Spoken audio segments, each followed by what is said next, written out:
Saudações, pessoal. Aqui é Roberto Pinheiro do Pinheiro BG e você está em mais uma Primeira Mordida. No vídeo de hoje eu vou falar dos últimos jogos que eu conheci em 2025. Atrasei bem pouquinho, né? Então acho que cumpri aí com sucesso essa jornada gigantesca de mais de 100 jogos, né? Então a gente já vai entrar aqui no 102º jogo em diante, né? Eu resolvi fazer um vídeo só para resumir esse final aí do desafio, para não ficar entrando vários jogos ainda em 2026, né? Só que ainda pode acontecer de eu conhecer algum jogo até o final do ano. Eu tô gravando esse vídeo no dia 24/12, né? Feliz Natal para mim. E provavelmente eu vou jogar domingo, talvez sábado, não sei. E aí vai aparecer jogos novos, talvez. E aparecendo jogos novos, eles não vão ser cobertos nesse ano, certo? Então acontece. Refleti um bocadinho sobre isso, mas eu preferi gravar logo, né? Do que ficar postergando e ter que gravar nas carreiras nessa parte de final de ano e tal, que às vezes é meio corrido, né? Então é isso aí. Vamos lá, começar pelo primeiro jogo, né? No final eu vou fazer um ranqueamento, certo? Então o primeiro jogo é o Salem 1692, né? Ele é um jogo de dedução social, né? Então cada um vai ter uma identidade e tal. Podem ser bruxas ou não bruxas, né? Não sei qual é o nome para não bruxas. E é do Travis Hancock, que é o mesmo designer de vários outros jogos nesse mesmo modelo. Não sei se ele é o dono da editora, não sei o que acontece. Sei que ele tem aí um bocado de jogo nesse mesmo esqueminha de caixa de livro e tudo mais. Como é que o jogo funciona? Basicamente você está querendo eliminar as bruxas, só que quando rola o final de uma fase, tipo passa uma noite, vocês têm que tentar matar alguém, o que é a parte meio parecida com o lobisomem, né? Só que quando você, vou tirar a imagem, só que quando você vai matar alguém, essa pessoa ela pode meio que se abdicar de uma carta de vida dela lá, que ela tem alguma identidade dela lá, né? Ela revela e com isso ela não morre mesmo que as pessoas tenham voltado para ela morrer, sabe? Então achei isso muito legal, é bem interessante, é uma das dinâmicas do jogo que ele tem, que eu achei inovador e inteligente, né? Que aí junta várias coisas de uma vez só e gera um negócio elegante, sabe? Gostei. Só que no final das contas, a gente jogando a parte lá tem os personagens com habilidades e tal, e cada um funcionando de um jeito um pouco diferente, né? Assim, tem um negócio que são bem discrepantes assim, em termos de balanceamento. Então, basicamente, eu achei que o jogo tem boas ideias, né? Mas ele pecou na execução por conta do desbalanceamento que está em todo lugar. Como assim em todo lugar? As cartas de ação que você joga são desbalanceadas, porque tem carta que é só um xizinho e outras que são 3, 6 xizinhos. O que é xizinho? É quando você junta uma quantidade lá, a pessoa tem que revelar uma identidade. É como se ela tivesse sido descoberta e tal. E além disso, os personagens em si, as habilidades dos personagens são desbalanceadas. Tem habilidades legais, tem habilidades sem graça e tem habilidades apelonas. Então, e aí, dependendo de onde tiver essa habilidade, você tem chance ou não de ganhar como bruxo ou não, né? Então, assim, eu gostei da minha partida, foi bem divertido. Tem trechos do jogo que eu acho bons, né? Mecânicas feitas ao que eu falei de, né? A mecânica também de mudar o personagem também é legal, porque as pessoas é como se fosse meio contaminando. O tema talvez não esteja muito adequado, mas tipo, eu sou uma bruxa e aí no final do turno eu posso passar uma carta para alguém e eu posso passar a carta de bruxa para outra pessoa. E aí eu passando, ela vira bruxa também, sabe? Então essa dinâmica eu achei bem interessante. Não sei se esse cara pegou de algum lugar isso aí, né? Mas achei bem bolado. Então tanto isso quanto a parte do você se mostrar uma identidade, né? Perder uma vida, digamos assim, para não morrer, não ser eliminado do jogo, mas na dúvida, porque você pode, vou me defender, mas aí ninguém votou em você. Aí você também meio que entregou alguma coisa, né? Tipo, ou então você só entregou que está desconfiado que vai morrer e não quer morrer. Né? Então tem essas coisas interessantes, sabe? Então a partida foi bem divertida, apesar de ser totalmente desbalanceado o jogo. Então meu veredito é que eu jogaria novamente, né? Para ver se o jogo é ruim de fato, né? Se o desbalanceamento atrapalha muito ou, né, porque pode ter sido só uma primeira experiência legal, né? Pode ter sido. E eu queria ver se é o jogo que é legal ou se esse desbalanceamento realmente leva ele para um nível abaixo, sabe? Então esse aí foi Salem 1692 que eu conheci. Próximo jogo, vou falar todos os jogos, depois eu ranqueio, acho que eu já falei isso. É o Giants, que é um eurozinho aí do Fabrice Besson, Pesson, não sei. Ele é o único jogo desse cara, até onde eu entendi. Parece que ele só relançou o Giants com outras roupagens, né? Mas basicamente qual é a ideia aqui, né? Vai ter um leilãozinho para você pegar essas estátuas. E essas estátuas vão para trás do seu biombo, de acordo com o leilãozinho. O leilãozinho você gasta as miniaturas para pegar e esse chapéuzinho que tem nas estátuas. Que são as coisas que você reserva a estátua para você, que você usa para fazer umas ações diferentes e tudo mais. E aí depois dessa fase aí do leilão, né? Você vai vir a fase de alocação de trabalhadores, que é basicamente botar esses bonecos no tabuleiro. E o propósito aqui é você carregar as estátuas de um ponto ao outro e depois também carregar esses chapeuzinhos de um ponto ao outro, né? E depois de você fazer essa alocação, você também pega madeira e tal, não sei o que, porque a madeira vai lhe ajudar, vai como se ela servisse como um trabalhador, mas ela é um recurso finito, então você bota e perde ela, né? Você esgota ela, digamos assim. E depois vem a fase de movimento, que é mover esses caras aí. E basicamente o jogo é isso, não vou explicar muito mais do que isso, certo? Tá aí as imagens para você ver. Mas tipo, uma imagem, uma estátua de tamanho 1, você precisa só de força 1 para mover, então é mais fácil mover. Uma de tamanho 3, você precisa de força 3. Então às vezes para mover uma estátua de força 3, você precisa de uma galera para levar isso aí. E você pode se beneficiar dos jogadores, das peças dos outros jogadores, né? Só que aí eles ganham pontos de vitórias ou alguma coisa assim, não vou lembrar o que é. Eu acho que é ponto de vitória direto, né? Então é um jogo que tem uma interação muito grande, né? Então, prós dele, né? A interação é muito elevada, tanto por conta dessa interação positiva, né? Que você tem, que você pode usar os trabalhadores das outras pessoas, né? Para se beneficiar, para levar seus status e tal, e dar ponto para eles, né? Como os bloqueios, né? Porque eu posso levar uma estátua para um lugar que um oponente, né? Queria chegar. E eu levando primeiro, e aquele espaço fica ocupado, ele não pode mandar alguém para lá, né? E então é um jogo que você tem essa possibilidade de roubar oportunidades, de se beneficiar em cima do outro. Então achei a interação muito boa, assim, muito bem feita e muito bem bolada, né? E isso aí também dá espaço para jogadas criativas. Às vezes as pessoas não estão nem esperando você fazer alguma coisa e você termina surpreendendo elas com uma jogada boa, sabe? E eu acho legal quando um jogo propicia jogadas inteligentes, assim, ou criativas, né? Que você consegue surpreender a mesa e o pessoal, eita, pô, não sei o que, aconteceu isso, e pá. E isso meio que vira memorável, sabe? E aí o que é que eu achei de ruim no jogo, né? Como eu falei, no jogo tem madeiras, essas madeiras vão estar numa floresta, talvez na foto dê pra ver. Tem aqui lá atrás, lá no fundo da foto, canto superior esquerdo, tem tipo uma floresta. Aí você pode mandar pessoas lá, mandar pessoas não, fazer a ação de pegar floresta. Não sei se é mandando gente não vou lembrar. Mas bom, você pega uma quantidade de madeiras lá, igual que diz no tile, né? E aí isso aí é limitado. Depois que todo mundo pegou todas as florestas, não entra mais floresta, né? Então, costumeiramente, no começo da partida, as pessoas vão lá para pegar isso aí porque as madeiras são muito boas. Elas vão lá ajudar para movimentar suas estátuas porque elas servem como um trabalhador. Só que elas servem como um trabalhador descartável, né? Ela entra naquela rodada e não serve mais depois. Você perde ela para sempre, né? Só que eu achei estranho isso aí. Tudo bem que faz sentido temático, né?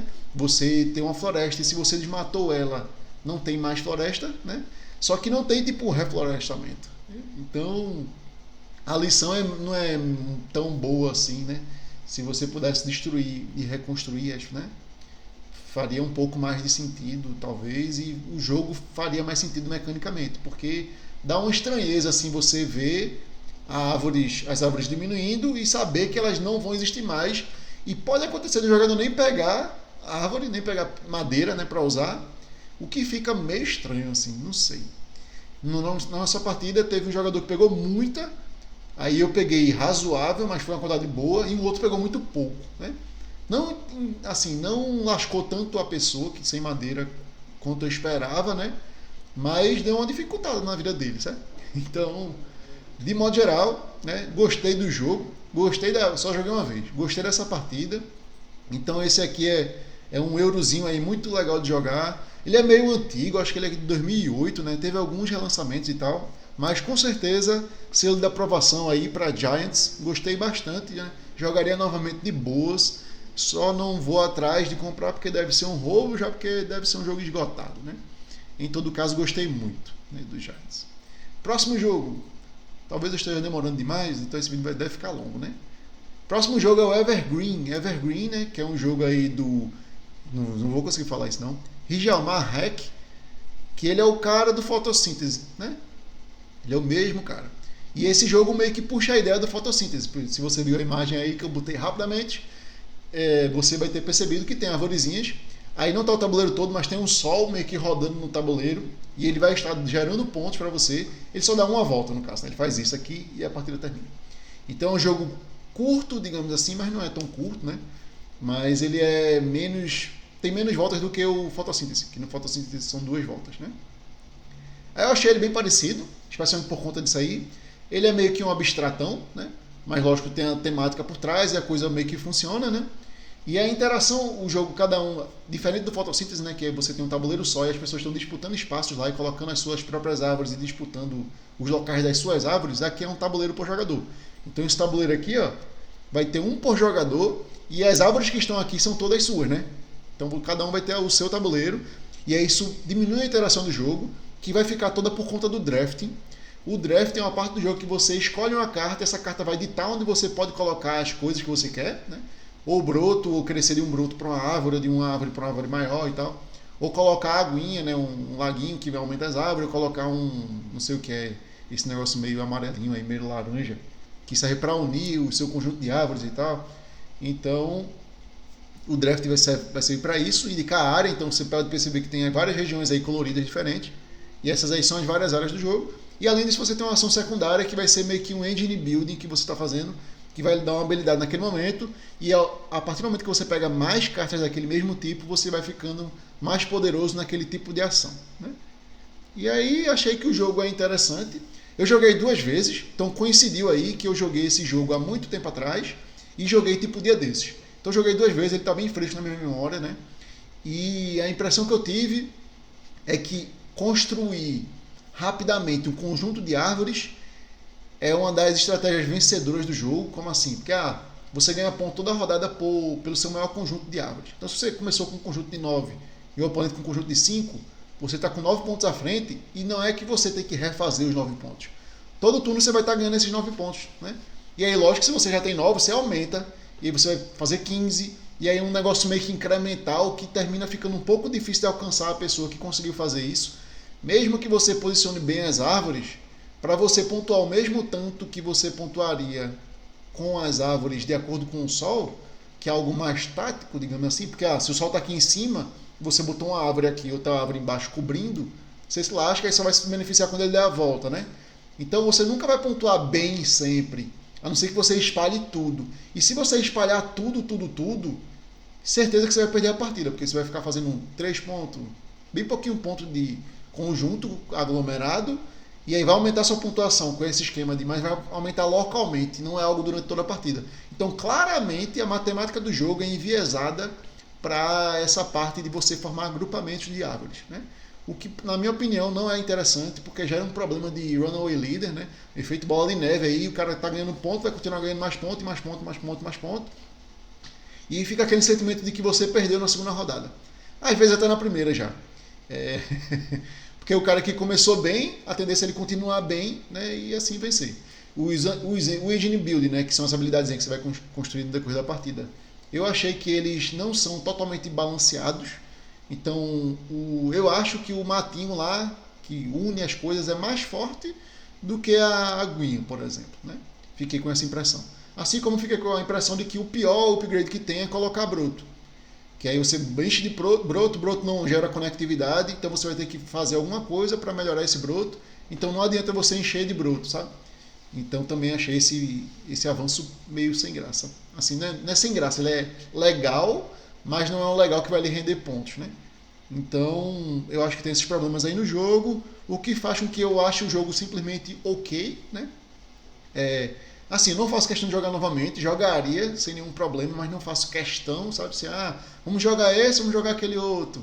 Não, vamos jogar aquele outro lá, do que jogar esse, sabe? A não ser que aquele outro seja ruim, né? Lógico. E eu já tive fotossíntese, né? E eu vendi porque eu acho que eles estão na mesma linha de qualidade, digamos assim. Não são jogos ruins, né? Mas também não são jogos bons que tenham algum destaque que seja interessante, né? Então é isso aí, o meu veredito sobre Evergreen, né? Evergreen, inclusive, flopou aqui no Brasil. Eu acho que é por conta do valor, né? Que ele tem um valor muito elevado para o que ele proporciona, que é um jogo família, né? E o que acontece é que ele tem muito componente. Esse é o problema, infelizmente, né? O valor não tem como, né? Lógico que depois do tempo baixou, né? promoções, eu acho que ele terminou saindo por 150, não sei. E quem comprou aí nesse valor e gosta do jogo, né, pra mim não vale a pena comprar só pra ter o jogo, porque eu não gosto, né. Pois bem, vamos seguir pro próximo, que é o Star Wars Clone Wars. É isso mesmo? Ele é a versão Pandemic do Star Wars, né? Então tem vários jogos que pegam alguma temática e inserem a mecânica de Pandemic lá. Eu joguei o do Warcraft, inclusive já citei ele aqui, né? E tem esse do Star Wars e tem tantos outros aí, né? Inclusive lançou um pouco diferentinho, né? Do Senhor dos Anéis, que é gigante, lançou aqui no Brasil também, eu acho que é Sina do Anel o nome. Só que aí esse jogo aqui, o do Star Wars, ele foi feito pelo Alexander Ortloff Tang. Não entendi porque é outra pessoa, né? Geralmente é o Matt Leacock que faz aí os jogos do Pandemic. Não saquei o que aconteceu aqui. Talvez, pelo que eu vi, esse cara é o designer da empresa. Então acho que ele faz aí um jogo inspirado em Pandemic. Já que a gente tem a licença do Pandemic, a gente pode fazer o que quiser, né? Digamos assim. Então mandaram outro cara fazer o jogo, ele fez o jogo aqui. E eu achei Pandemic com um tema diferente. Ele é muito parecido com o Warcraft, porque ele insere algumas coisas adicionais de combate e tudo mais. E aí eu achei ok, assim, é razoável, né? Não faço a menor questão de revisitar, porque eu não sou fã de Pandemic, então não sou fã desses outros jogos. Acho esses outros jogos um pouquinho mais legal, porque eles adicionam um pouco de emoção.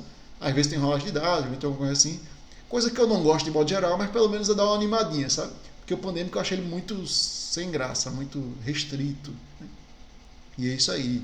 O próximo jogo é o Marajoara. Marajoara, né, que é um jogo nacional, feito aí pelo Daniel de Luca. Ele é basicamente um Rest 1 glorificado, digamos assim.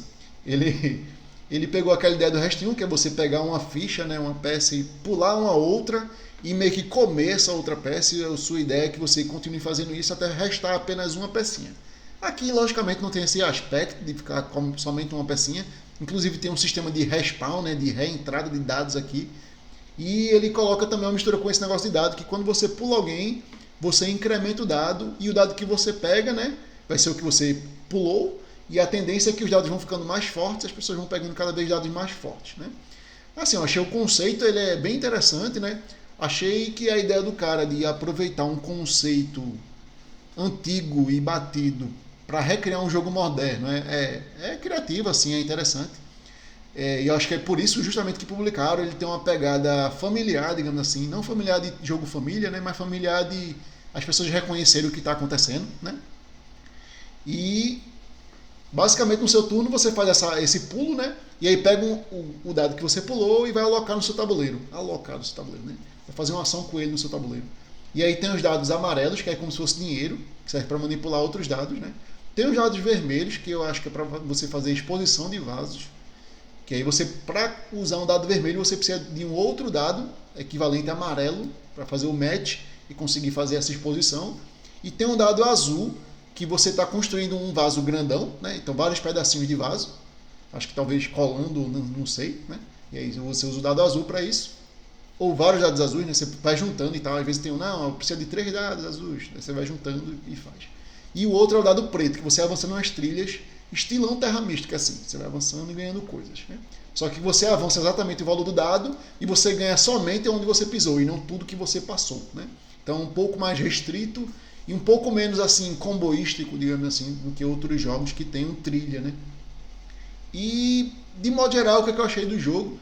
Eu tive o feeling que ele é tipo, como é que eu vou... Porque quando você faz uma ação, você incrementa o dado. Então o dado que você incrementou, provavelmente o outro jogador pode pegar, e se ele for um dado muito bom e tudo mais, né, pode acontecer de você estar beneficiando o outro jogador, né, com suas jogadas. Então termina que ele é um jogo que você tem que ficar constantemente pensando como eu vou realizar mais ações sem beneficiar tanto os oponentes, né? Então termina que o feeling, ele é um jogo euro de otimização, de você fazer vários pontos em vários locais e tal, e você pensar na melhor jogada, sabe? Só que aí, para atrapalhar isso, tem essa vertente de interação, e eu gosto de interação, sabe? Só que a interação aqui é uma interação do ponto de vista muito... o que eu faço vai beneficiar imediatamente meu oponente, e esse tipo de interação, na minha opinião, só funciona em jogos para 2. Esse jogo não é exatamente para 2, talvez ele fosse melhor em 2, não sei, se eu jogasse talvez eu gostasse disso aí, mas eu joguei com 3 jogadores, e a tendência é que você tenta realizar a melhor ação, a ação menos pior possível para não dar tanto benefício para o oponente, sabe? Então ele dá um sentimento de não diversão, sabe? É um jogo chato de jogar, assim, literalmente chato de jogar. Porque você sabe que ele é um euro de otimização, mas você sente que você está sendo impedido pelo jogo de otimizar, porque se você otimizar, você está dando a vitória para o outro jogador. Basicamente é isso, né? Então é um tipo de interação que eu não acho tão interessante. Vários jogos do Bruno Catala, por exemplo, tentam usar esse tipo de interação e aí eu não gosto. Por isso que os jogos do Bruno Catala de 2 fazem tanto sucesso, porque ele tem esse mindset e esse mindset funciona perfeitamente em jogos para 2. Mas em jogos de multiplayer não rola, não faz o menor sentido assim. Porque você vai estar sempre com a corda no pescoço, meio que se limitando a fazer ações subótimas, o que não é divertido, para tentar fazer as coisas. E além disso, para compensar, né, tem outros problemas aqui que eu achei que ele adiciona coisas chatas no jogo. Só mostrar aqui a imagem para você não ficar vendo minha cara feia o tempo todinho. Então, ó, outras decisões que eu achei não tão interessantes. Ó. Essa dependência do vermelho com o amarelo para poder fazer uma ação. É chato, porque você precisa de meio que 2 turnos para essa coisa acontecer. Né? Então, gera esse sentimento de que você está fazendo uma ação não tão forte. É lógico que existe um balanceamento, eu não acho que esteja desbalanceado o jogo, mas eu acho que isso gera esse sentimento, mas um sentimento chato em cima do sentimento chato de você fazer a ação subótima, sabe? O dado preto, você avançar exatamente o tanto que tem no dado também é chato, porque às vezes eu quero andar uma posição ou duas e eu tenho que andar 3 porque era o que tem no dado e eu sou obrigado a fazer isso. O fato de eu passar o preto direto das coisas e não combar com várias outras coisinhas também é chato. Entendo que pode ser balanceamento, mas ele poderia balancear de um modo que a trilha pudesse ser pontuada todas as coisas que você passasse. Né? Então, o próprio sistema de reentrada de dados no jogo é chato também. Então tem vários elementos chatos no jogo que deixaram ele enfadonho, deixaram ele meio que com um sentimento de estranheza, assim. E no final das contas, a interação do jogo, né, apesar de ser muito presente, ela não provê boas decisões, né? Você só está gerando uma experiência de passar o seu turno fazendo uma busca assim em área, né, da jogada menos pior, né, que não dê vários pontos para o próximo jogador, né?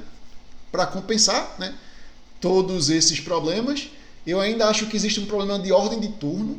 Como assim? O primeiro jogador é o que está mais lascado, porque ele vai fazer a pior ação do jogo, e o último jogador vai ficar se beneficiando disso, especialmente na última rodada, porque ele vai ter uma ação que não gera nenhuma consequência para os outros. Então tá todo mundo meio que, eita, se eu fizer essa ação vou gerar um dado 6 e o cara vai poder pegar um dado 6 e fazer um bocado de ponta aqui, não sei o que. Enquanto que o último jogador ele não tem que nem pensar nisso. Ele olha assim, é só fazer aqui essa jogada, vou pegar esse 6, vou gerar um 6 aqui, um dado foda, mas ninguém vai pegar esse dado mesmo. Então, ó, sabe? Então existe essa vantagem aí, que não é tão grande, sabe? Porque no decorrer do jogo meio que mitiga-se, né? Mas existe a vantagem e é chato, né? E, resumidamente é isso. Então, aqui está o Marajoara. Infelizmente, queria ter gostado do jogo. Inclusive, eu joguei 2 vezes. Joguei uma vez no Spa, aí, sendo que a gente jogou completamente assim, esquisitão, aprendendo a regra na hora e tal. Aí dei essa segunda chance para ele, tava empolgado e tipo, esperando um vislumbre de que o jogo fosse realmente melhor do que aquilo que eu tinha presenciado antes, mas infelizmente não é. Nota dó para Marajoara, certo? Próximo jogo e último jogo da lista, se eu não me engano, é o Era Medieval Age. Não sei como é que tá em português, né? Deve estar parecido com isso aí. Aí esse jogo aqui é do Matt Leacock, que é o mesmo design do Pandemic. Por isso, inclusive, eu achei que esse jogo fosse cooperativo, né? Mas não é cooperativo, é um jogo competitivo, no qual cada jogador vai ter um tabuleirinho. Ele reimplementa o Roll Through the Ages, que não tem nada a ver com o Through the Ages, né? Mas é um jogo antigão aí do Matt Leacock, não sei se é 2000 alguma coisa, e ele reimplementou com esse jogo, incrementando o jogo, colocando essas peças de poliômino, né? Então você tem um tabuleiro meio que cheio de buraquinhos que você consegue colocar peças em formato de Tetris, e aí fica um negócio bem bonitinho assim, que você vai montando no decorrer da partida. Ele é um dice game, né? Então por isso que é o Roll Through the Ages, que é um jogo de rolar dado. E aí você tem que alimentar sua galera, tem que usar os dados para comprar construções que deem mais dados, e por aí vai, né? A princípio eu estava muito cabreiro com esse jogo, achando que ele ia ser ruim, né? Assim, ruim no ponto de vista bem ruim, né?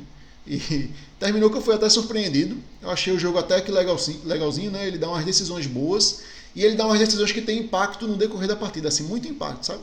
Então, por exemplo, se eu jogasse novamente, eu jogaria de outro jeito, porque eu joguei de uma maneira que eu não peguei tantos dados assim, aí investi em fechar o meu muro e colocar construções muito poderosas dentro do muro, porque aí dobra a pontuação do que está dentro do muro, né? E, de modo geral, o maior problema que eu achei do jogo é que termina que no início da partida você é extremamente refém dos dados, né? Então, começou a partida, você rola 3 dados amarelos, né? Deixa eu só mostrar aqui. Esses 3 dados aí, que eu acho que é amarelo, não sei a cor, pode ser verde, né? E um dado cinza, que você tem 3 casinhas e uma torre. E aí, se você rolar, sei lá, várias madeiras, você vai ter que meio que seguir o caminho do que dá para construir com madeira, sabe? Que foi o que eu fiz, né? Então, você é refém dos dados muito assim no começo da partida, e aí depois isso aí vai melhorando, por mais que você tenha rerolagem, né? Porque no jogo você rola uma vez e pode rerolar até 2 vezes. Mas, de modo geral, eu achei limitante isso aí, e não dá para mitigar tanto. Existe uma construção que mitiga, aí a partir do momento que eu peguei ela, aí o jogo meio que virou assim. Engrenou para mim, começou a funcionar bem, e eu comecei a conseguir fazer as coisas, né? Coisa que não estava acontecendo antes. Então, claramente existe um problema de sorte no jogo. Achei ele ok, jogaria novamente, talvez, aí, sem nenhum problema, até porque a gente jogou, começou com 4 e terminou com 3 jogadores, porque saiu alguém no meio da partida. Então, não sei se ficou realmente assim corretinho, sabe, o fluxo da partida, o feeling da partida, né? Então, jogaria novamente de boas. E aí, qual é o meu ranqueamento desses 6 jogos, né? Então, claramente, em primeiro lugar, né, o Giants, que aí foi o único que recebeu o selo de aprovação. Gostei bastante do Giants, me surpreendi, porque eu não esperava que eu fosse achar tão legal e uma interação tão bacana assim, né? É engraçado que os erros de hoje em dia estão cada vez com menos interação, né? E cada um mais na sua caixinha, assim, mais isolado. Eu acho que é uma tendência das pessoas não quererem esse conflito, mesmo que indireto, né? Mas eu acho bem legal, por isso que um dos meus jogos favoritos é o Hansa Teutônica, que tem isso aí elevado à 10ª potência, né? Depois dele vem o Era, Medieval Age, né? Que me surpreendeu estar nessa posição, porque eu não esperava que ele fosse um jogo legal, né? Ele é até legalzinho. Depois dele vem o Evergreen, que para mim o maior problema dele é essa parte do efeito bola de neve, né? Que pode acontecer. Então, talvez, não sei, não dá nem para pensar numa maneira de como converter isso aí. E eu achei, uma outra coisa que faltou dizer, o sistema de primeiro jogador eu achei muito esquisito, do Evergreen. E ele claramente é um jogo que funciona muito melhor para 2, né? Então, funciona com 3, lógico e tal, mas com 2 dá para você marcar o jogador, dá para você fazer jogadas pensando no first player e por aí vai, né? Depois disso vem o Salem, que eu coloquei nisso porque ele é completamente desbalanceado, apesar de eu ter tido uma experiência bacana de primeira partida, mas achei completamente desbalanceado. Isso é claro, quando você joga o jogo você percebe que é, né? E isso é um problema, é lógico, né? Abaixo dele vem o Star Wars, porque eu não gosto de Pandemic, então tá aqui um jogo cooperativo sem gracinha pra mim, né? Então, se você é fã de Star Wars e gosta de Pandemic, provavelmente você vai gostar desse jogo aqui. Não é o meu caso. E por último, o Marajoara, infelizmente, está aí no fundo dessa listinha, o que é triste para mim, porque eu gostaria de ter gostado mais do jogo, né? Achado o jogo interessante e achado o jogo legal. Infelizmente, não é o caso. Então, é isso, pessoal. Terminamos aí, provavelmente, o último vídeo, né, de primeiras mordidas. Não sei porque eu disse provavelmente, mas vou deixar aí o provavelmente. Vai que aparece um jogo que eu acho que eu tenho que cobrir, eu cubro aí na sequência, né? Mas no próximo vídeo, ou pelo menos no próximo, não sei, né? Vai ter um vídeo de encerramento do Desafio CN, né? Da primeira mordida, que foi a primeira vez que eu fiz durante um ano vídeos, né? Espero que você tenha gostado aí da experiência, não sei o que você achou, deixa aí nos comentários, ou então espere para o vídeo de encerramento para dar mais a sua opinião, porque lá eu vou tecer os meus tops, né? Então é algo que eu sempre faço todo ano com o Desafio 100N, vou fazer aqui também com a primeira mordida. Então é isso, pessoal. Até a próxima. Tchau, tchau. O vídeo apresentado não explica os jogos. Caso deseje entender os jogos, o manual deverá ser consultado.